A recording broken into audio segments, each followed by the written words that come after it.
i li xorrava l'aigua per l'ànima baix i per la caputxa. Que vosaltres se'n recordeu del de l'any passat perquè vos ho acabo de contar, sabeu?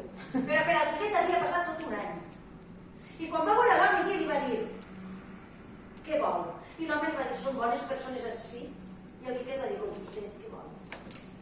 I un racó de foc, va secar-me un poc. I diu, doncs passa que per això encara no ho veig. I va passar.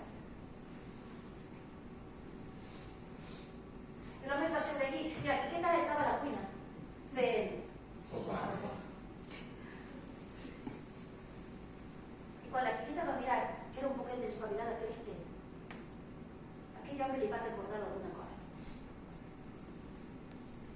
I a partir d'aquell moment no va poder parlar.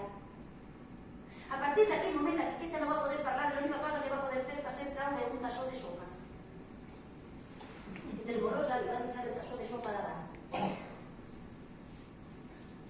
I l'home, que tenia les mans arropides dins de les mànigues, va treure les mans de les mànigues.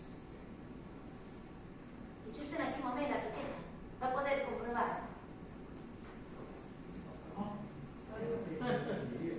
que li faltava. l'home, conforme podia, agafava la cullera i menjava sopa.